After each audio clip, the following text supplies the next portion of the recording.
नमस्कार, state news में आपका स्वागत है। आपके साथ मैं हूं भानु दीक्षित।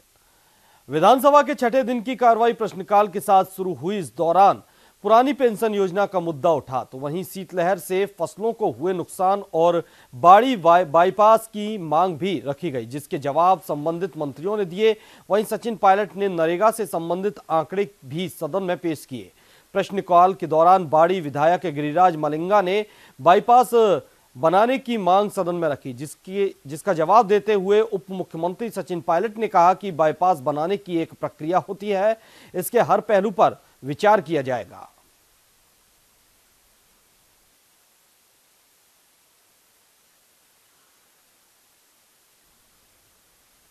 जयपुर में उप मुख्यमंत्री सचिन पायलट ने मंगलवार को राज्य विधानसभा में कहा कि प्रदेश में नरेगा और मजबूत बनाया जाएगा और जितना जल्दी हो सकेगा नरेगा के बकाया भुगतान भी किए जाएंगे। पायलट प्रश्नकाल के दौरान विधायकों के पूरक प्रश्नों का जवाब दे रहे थे। उन्होंने कहा कि पिछले 3 से 4 साल में नरेगा समाप्त हो गया था, लेकिन 5 जनवरी से राज्य भर में विशेष अभियान चलाया गया, जिससे नरेगा के तहत कार्य दिवसों की संख्या में बढ़ोतरी हुई है।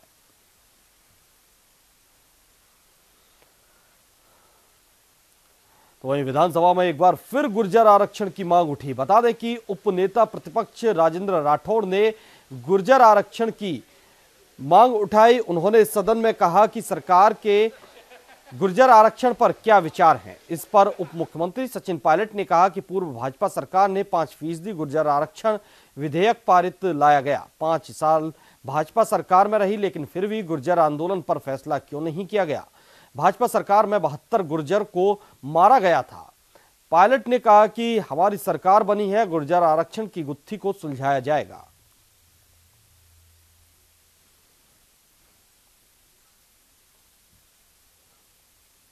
विधानसभा में गायों और आवारा गौवंश को लेकर उठे मुद्दे के बाद राष्ट्रीय लोकतांत्रिक पार्टी के अध्यक्ष और खीवसर विधायक हनुमान बेनीवाल ने बीजेपी और कांग्रेस दोनों ही सरकारों पर गाय के नाम पर राजनीति करने का आरोप लगाया है। बेनीवाल ने कहा कि दोनों ही सरकारों और साथ में केंद्र की सरकार ने गायों को लेकर कोई भी विशेष योजना तैयार नहीं की। हालात ये हैं कि गौवंश आवारा की तरह सड़कों पर घूमता है।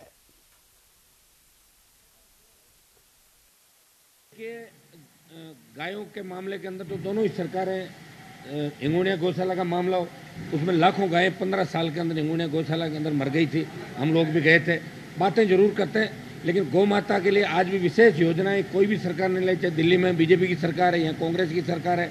अभी इनको तो 1 महीना हो बने हुए, तो गौ माता की रक्षा कैसे हो, इस मामले में सरकार को संवेदनशीलता से काम करना चाहिए। और आवारा पशु जो गाँवों के अंदर आवारा पशु घूमते हैं, आवारा सांड घूमते हैं गाँव के अंदर, कई घटनाएं भी हो गई। कई तो आवारा सांड मुझे लग रहा है जयपुर में भी आ गए, ऐसा लग रहा है मुझे। तो इन आवारा सांडों को भी पकड़ के इनकी अलग से व्यवस्था, आवारा पशुओं को पकड़ के अलग से व्यवस्था नगर परिषद के माध्यम से, दूसरे माध्यम से जो इनके सरकार को इस दिशा में भी ध्यान देना चाहिए। आवारा खीवसर विधायक हनुमान बेनीवाल ने सदन में पूर्ववर्ती सरकार पर 12 और बांसवाड़ा में शराब फैक्ट्रियों को खोलने के लिए सुविधाएं उपलब्ध कराने का आरोप लगाया और वर्तमान सरकार से तुरंत निरस्त करने की मांग की। बेनीवाल ने कहा कि जिन इलाकों में शिक्षा और विकास की कमी के कारण लोग शराब से बर्बाद हैं, बेनीवाल ने वर्तमान सरकार से तुरंत प्रोजेक्ट निरस्त करने की मांग भी की।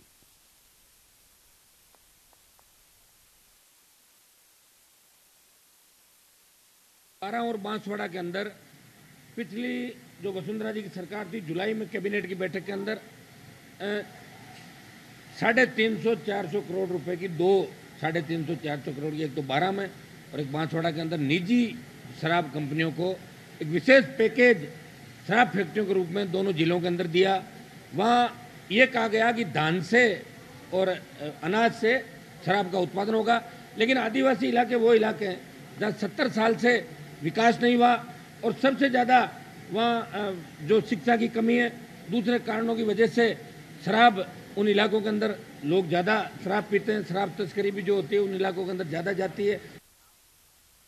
जयपुर के नगर निगम के मेयर के चुनाव में आखिरी क्षणों पर पड़ा एक वोट भाजपा पर भारी पड़ गया। उस एक मत के चलते जयपुर नगर निगम के नए मेयर पद पर विष्णु लाटा विजयी हो गए और भाजपा के सबसे मजबूत उम्मीदवार मनोज भारद्वाज को हार का सामना करना पड़ा। खास बात यह रही कि विष्णु लाटा ने भाजपा से बागी होकर महापौर का चुनाव लड़ा था और भाजपा पार्टी की तरफ से प्रत्याशी घोषित किए गए मनोज भारद्वाज को कड़ी टक्कर देते हुए एक वोट से हरा दिया।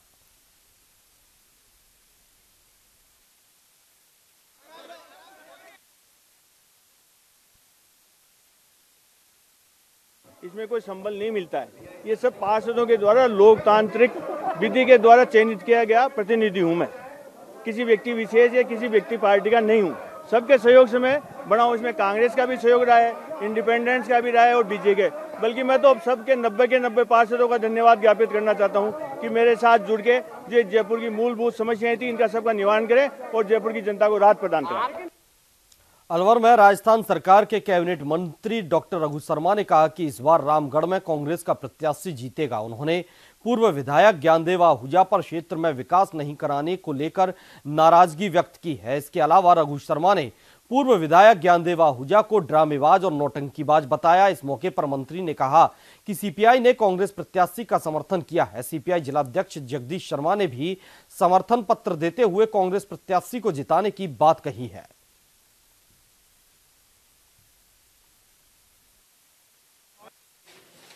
सांझी का, गंगा जमुना सरस्वती का एक मिला जुला सा देश है जिसमें अनेक विचारधाराएं, अनेक तरह के सांस्कृतिक परिपेक्ष हमेशा से चलता आ रहा है। पिछले 4 सालों से, 4.5 सालों से एक विचारधारा जो ये स्वीकार नहीं करने के लिए तैयार नहीं है, वो हमेशा दूसरे विचारों को गला घोटने के लिए तत्पर रहते हैं। ऐसे खतरनाक विचारों से उत्प्रोत भाजपा और आरएसएस को हम हर जगह, हर स्तर पर पराजित करके एक स्वस्थ परंपरा कायम करना चाहते हैं।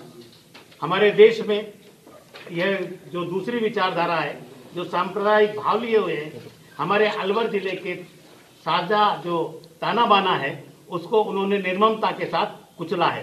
रामगढ़ की मोब लिंचिंग की घटनाएं, बहरोड हाईवे पर मोब लिंचिंग की घटनाएं और आए दिन हज पर जाने वाले यात्रियों के लिए इस बार हज कमेटी ऑफ इंडिया ने अपने नियमों में कुछ परिवर्तन किया है। अब हज यात्रा के लिए लोगों को पहली बार ब्लड जांच के साथ फिटनेस सर्टिफिकेट और चेस्ट का डिजिटल एक्सरे भी करवाना होगा। इससे पहले हज पर जाने वाले यात्रियों को सामान्य जांच से ही गुजारा करना पड़ता था।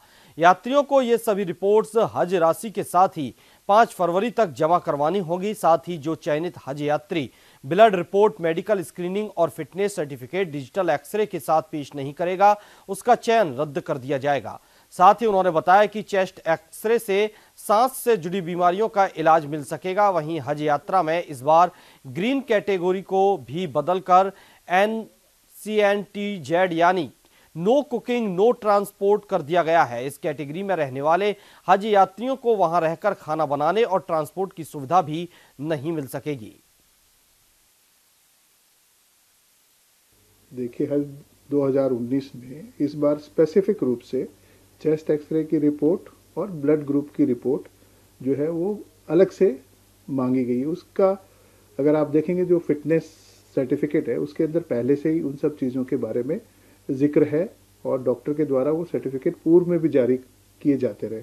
लेकिन विशेष रूप से मांगने के पीछे ये दृष्टिकोण रहा है कि अगर अचानक किसी व्यक्ति को चेस्ट से संबंधित कोई समस्या आए या उसके ब्लड से संबंधित है, तो अगर हमारे पास में पहले से रिपोर्ट मौजूद रहेगी तो हज के दौरान जो वहाँ पे डॉक्टर मौजूद हैं, जो हमारे भारतीय डॉक्टर मौजूद हैं, वो उसके आधार पर उनको आसानी से डायग्नोज करके उनको कोई भी दवा दे सकेंगे और जो हमारा हाजी है उसको न्यूनतम समस्या होगी जिससे कि वो अपना हज भी पूरा कर पाएगा। इसमें एक जयपुर में सीएमएचओ डॉक्टर नरोत्तम शर्मा के निर्देश पर फूड सेफ्टी की कार्रवाई की गई। शहर के वीकेआई में आरएस इंडस्ट्रीज फर्म पर यह कार्रवाई की गई। इस दौरान फैक्ट्री में साबुत मूंग को सिंथेटिक हरा रंग चढ़ाकर बेचने का खुलासा हुआ।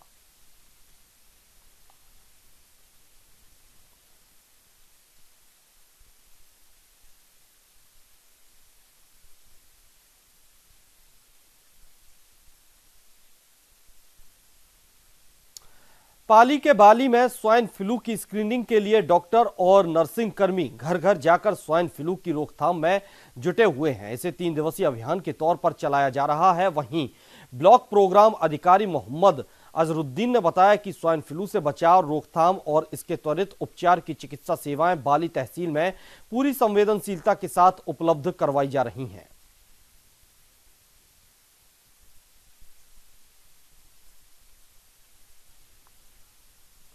अजमेर में जिला कलेक्टर विश्व मोहन शर्मा ने आगामी 26 जनवरी को आयोजित होने वाले गणतंत्र दिवस की तैयारियों के लिए पटेल मैदान का निरीक्षण किया। इस दौरान उन्होंने अधिकारियों को निर्देश दिए कि सभी तैयारियां समय पर पूरी कर ली जाएं और समारोह में परेड और सांस्कृतिक गतिविधियां समयबद्ध हों। इस दौरान उन्होंने बताया कि समारोह में स्वतंत्रता सेनानियों, उनके परिजनों के साथ ही खिलाड़ियों और प्रतिभावान विद्यार्थियों को सम्मानित किया जाएगा। इन सभी के लिए भी बैठने सहित सभी व्यवस्थाएं पूरी तरह से चौकस हों। इस अवसर पर प्रशासनिक अधिकारियों सहित कई पदाधिकारी भी मौजूद रहे।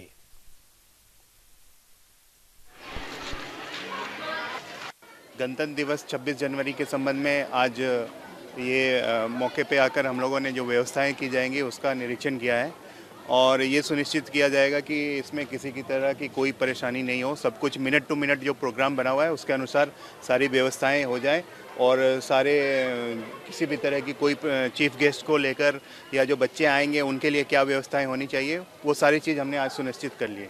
चीफ गेस्ट को लेकर कोई नाम नहीं, अभी तक कोई नाम नहीं आया राज्य सरकार।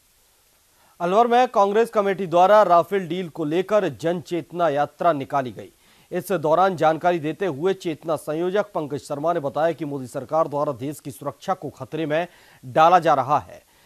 राफेल डील में बड़ा घोटाला किया गया है, जिसकी जानकारी जनचेतना यात्रा द्वारा आम जनता को दी जा रही है। वहीं प्रदेश कांग्रेस कमेटी के सुनील परवानी ने बताया कि केंद्र सरकार ने राफेल में बड़ा घोटाला किया है। राफेल को 526 करोड़ की बजाय 100 करोड़ में खरीदा गया है, जो कि बड़ा घोटाला है। लेकिन भाजपा सरकार सुप्रीम कोर्ट की आड़ में इस घोटाले को दबाना चाहती है।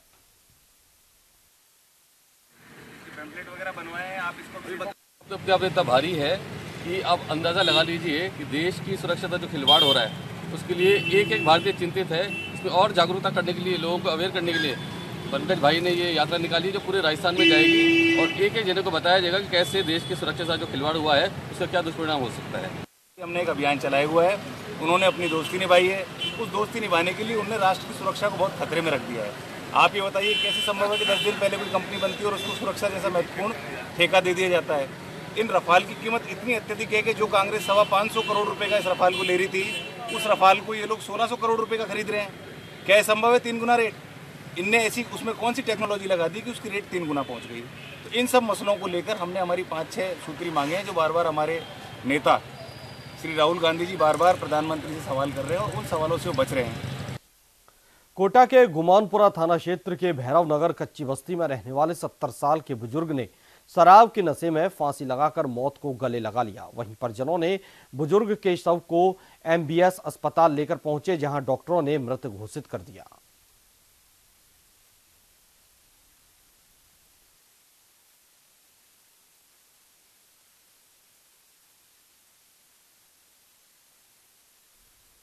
शाहबाद सहरिया बाहुल्य क्षेत्र में वन विभाग में कर्मचारियों की कमी के चलते वन माफिया बेखौफ होकर जंगलों की कटाई करने में लगे हुए हैं, जिससे वन विभाग क्षेत्र की भूमि मैदान में तब्दील होती जा रही है। वहीं मुखबिर की सूचना पर वन विभाग ने कार्रवाई को अंजाम देकर पेड़ की छाल से भरी एक गाड़ी को जब्त किया है। जानकारी के मुताबिक इस कार्रवाई को अंजाम मोहम्मद हफीज रेंजर के नेतृत्व में दिया गया।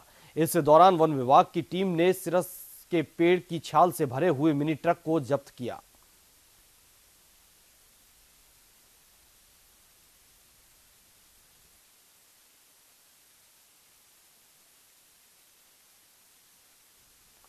कोलायत के ग्राम पंचायत झज्जू में सरपंच के रिक्त पद पर प्रशासन के निर्देशानुसार कार्यवाहक सरपंच के निर्वाचन करवाने आए प्रशासनिक अधिकारियों को खाली हाथ लौटना पड़ा, जिसको लेकर वार्ड पंचों ने नाराजगी व्यक्त की। विकास अधिकारी रामचंद्र मीणा के नेतृत्व में प्रशासनिक अधिकारी ने सर्वसम्मति से पिछड़ी जाति वर्ग के वार्ड पंच को कार्यवाहक सरपंच के रूप में चुनने के निर्देश दिए।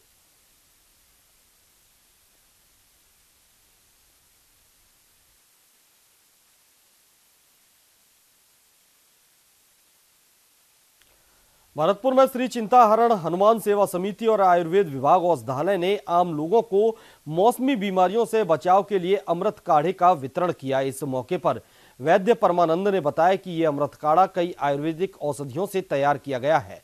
उन्होंने कहा कि ये काढ़ा कई रोगों में काफी प्रभावशाली है। इसके अलावा उन्होंने बताया कि खासकर भरतपुर इन दिनों स्वाइन फ्लू जैसी खतरनाक बीमारी से जूझ रहा है। इस बीमारी में ये काढ़ा रामबाण औषधि है।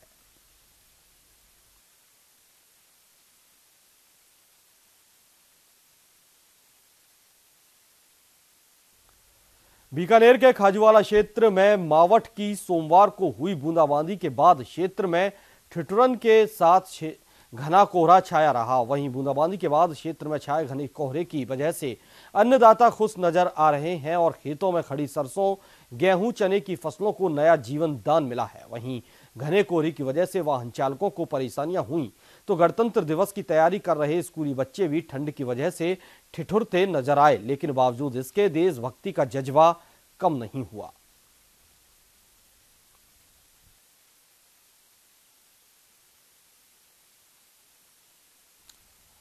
अजमेर के क्लॉक टावर थाना क्षेत्र के डिग्गी बाजार में स्कूटी पर टंगे बैग को छीनकर भागता बदमाश पब्लिक के हत्थे चढ़ गया। पब्लिक ने बदमाश की जमकर पिटाई की और उसे पुलिस के हवाले कर दिया। थाने के सिपाही हेतराम ने बताया कि रमेश चैलानी नाम का व्यवसायी स्कूटी पर टंगा बैग था जिसमें उनकी नकदी, जरूरी दस्तावेज, मोबाइल और कई सामान रखा हुआ था, जिसे मासूम नाम का बदमाश लेकर भागने लगा, जिसे लोगों ने पकड़कर पुलिस के हवाले कर दिया। डिग्गी चौक पर एक मासूम नाम का लड़का था जिन्होंने यहाँ पे बैग लेके भाग रहा था, इसलिए हमने भाग के इसको पकड़ा, माल बरामद किया और मोबाइल, घड़िया और उसको कुछ सामान थे। सर कहाँ से पकड़ा इसको आपने? यही डिग्गी चौक थोड़े दूर में। आज हेमू कालानी शहीद दिवस था, जो मंदिर के ट्रस्टीगण बैठे हुए बातचीत कर रहे थे आपस में, और हमारे रमेश चैलानी है निर्मल चाय के मालिक, उनका स्कूटर खड़ा था, उस पर बैग और एक थैला था जिसमें कुछ जरूरी कागज और पैसे थे, कैश थे 30-40 हज़ार रुपये और मोबाइल और घड़ी वगैरह। एक चोर आया मासूम अली नाम का और देख करके चुपचाप उठा के चल दिया। किसी ने देखा, एक व्यक्ति ने, उसने आके हमें बताया, हम उसके पीछे भागे, उसको पकड़ा और उससे माल बरामद किया और सामान बरामद किया। के दिनेशपुर में स्वच्छता अभियान के तहत सफाई अभियान चलाया गया, जहां रुद्रपुर नगर निगम की ब्रांड एम्बेसडर अपने टीम के साथ दिनेशपुर नगर पहुंचे और शहरों की सफाई के प्रति लोगों को जागरूक किया। रुद्रपुर नगर निगम की स्वच्छता अभियान के ब्रांड एम्बेसडर नीलम कोहली ने कहा कि नगर और भारतवर्ष का प्रत्येक व्यक्ति अधिक स्वच्छता के प्रति जागरूक हो तो गंदगी कोसों दूर रहेगी। सफाई पे इसीलिए हम ज्यादा जोर दे रहे हैं, जब हमारा प्रधानमंत्री होकर सफाई पे जागरूकता फैला रहा है तो हम क्यों नहीं, हम तो तुच्छ लोग हैं। लोगों को जागरूक करने के लिए निकले। यह हमारी टीम है जो हमारा बहुत सहयोग करती रहती है। हमारा तो उद्देश्य यह है कि हमने हफ्ते में 2 दिन स्वच्छता के लिए रखे हैं ताकि लोगों को जागरूक करा जाए। अगर हम 10 बंदों को भी अगर जागरूक करते हैं तो हमारी मुहिम कहीं ना कहीं सफल होने लगती है। शुरू किया है रुद्रपुर में, कई जगह गली मोहल्ले कई किए हैं और ये हमको प्रेरणा माननीय मोदी जी से मिली है जो हमारे देश के प्रधानमंत्री हैं। और मैं चाहता हूं कि ऐसे में कि वो आगे भी प्रधानमंत्री रहे और ऐसे हम लोगों को संदेश देते रहे। नहीं केवल सफाई के लिए, हमें कोई राजनीति नहीं करनी, कोई वोट नहीं मांगना है, हमें अपने लिए नहीं मांगना है, लेकिन हाँ माननीय प्रधानमंत्री जी के लिए मांगना है जो वास्तव में वो ईश्वर का अवतार है। इसमें कोई कोटद्वार में रुक रुक कर हो रही बारिश से ठंड का प्रकोप बढ़ गया है। क्षेत्र में शीतलहर से तापमान में भारी गिरावट दर्ज की गई है, तो बारिश से काश्तकारों के चेहरे खिल गए हैं। मौसम की पहली बारिश रबी की फसल के लिए लाभदायक सिद्ध हो रही है। आपको बता दें कि काश्तकार इस बारिश को वरदान मान रहे हैं, क्योंकि इस बारिश से गेहूं और दलहनी फसलों की पैदावार बढ़ जाएगी। ये बारिश तो जो है बहुत ही समय पे हुई है और बहुत ही बढ़िया हुई है। जो ये बरसात है, ये तो बरसात हुई है अभी, क्योंकि कुछ किसान भाई हैं जिनके पास सिंचाई की सुविधा नहीं है, तो ये प्रकृति इस बार मेहरबान हुई है। ये जो 60 दिन की गेहूं की फसल होती है, इस समय पेड़ को बहुत ज़रूरी रूप से पानी चाहिए होता है। इस समय जो बरसात हुई है, इस बरसात की वजह से जो कल्ले निकलेंगे उन कल्लों में दाना दाना जरूर बनेगा। इससे पहले अगर बरसात यहाँ पर पानी की कमी होती है तो पेड़ों में जो कल्ले बनते हैं वो बगैर दाने के बनते हैं, लेकिन इस बरसात की वजह से निश्चित ही वो दाना होगा और अच्छा होगा। तो बरसात की वजह से और एक और ये हरी फसल के लिए, चाहे आप सरसों की बात करें चाहे मसूर की बात करें, हर फसल में ये दाने भरने वाली स्टेज होती है और दाने भरने में पानी पड़ने से निश्चित ही उत्पादन में वृद्धि। काशीपुर में 24 घंटे के अंदर ही छोटी बच्ची से दुष्कर्म की दूसरी घटना ने देवभूमि को शर्मसार कर दिया है। ऊधम सिंह नगर के सितारगंज में शिक्षक द्वारा अपनी ही 5 वर्ष की छात्रा से दुष्कर्म की घटना के कुछ ही घंटों बाद जिले की काशीपुर तहसील क्षेत्र में एक दुराचारी ने एक बच्ची के साथ दुराचार किया। पुलिस ने परिजनों की शिकायत पर दुराचारी को गिरफ्तार कर न्यायालय में पेश कर दिया है, जहां से उसे जेल भेज दिया गया।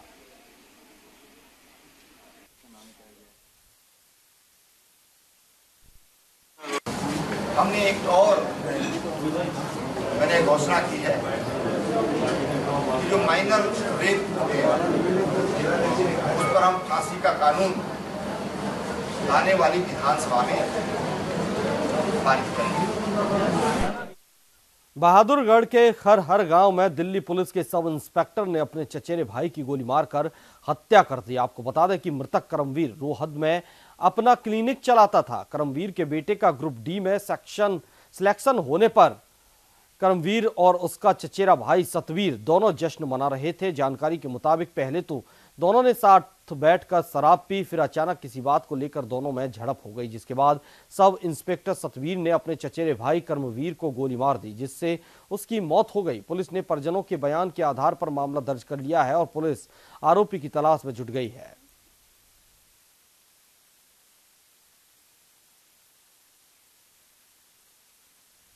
यूपी के बांदा में शराब के नशे में धुत पुलिस जीप लेकर जा रहे पुलिस वाले ने रिक्शा चालक को जोरदार टक्कर मार दी, जिससे रिक्शा चालक की बीच सड़क पर गिर पड़ा। घायल रिक्शा चालक को पुलिस ने अस्पताल पहुंचाने तक की जहमत नहीं उठाई।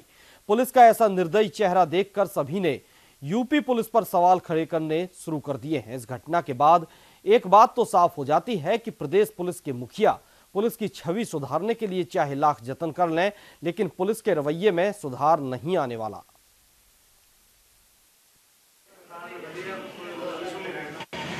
बच्चे 10 मिनट पे अंडा लाद के हम लोग जा रहे थे काली कुआं की तरफ, तो यहाँ से जिप्सी गाड़ी गई है, वो स्पीड में कम से कम 80 की स्पीड में गाड़ी थी, उसने अचानक टक्कर मार दी। जानकारी हम लोग को कौन सी गाड़ी है, कैसे गाड़ी थी, और जो ड्राइवर चला रहा था वो दारू पी रखी थी। पुलिस अधिकारियों की गाड़ी। लोकसभा चुनाव के पहले जहां एक और मोदी सरकार के खिलाफ महागठबंधन तैयार है, तो वहीं अंतर्राष्ट्रीय हिंदू परिषद के राष्ट्रीय अध्यक्ष प्रवीण तोगड़िया ने अपनी राजनीतिक पार्टी की ओर से लोकसभा सीटों पर चुनाव लड़ने की घोषणा की है। हालांकि राजनीतिक पार्टी का नाम 9 फरवरी को दिल्ली से घोषणा करने की बात प्रवीण तोगड़िया ने की, तो वहीं पत्रकारों से चर्चा में तोगड़िया ने मोदी सरकार पर निशाना साधा और बोले कि मोदी सरकार अपने मुद्दे से भटक गई है।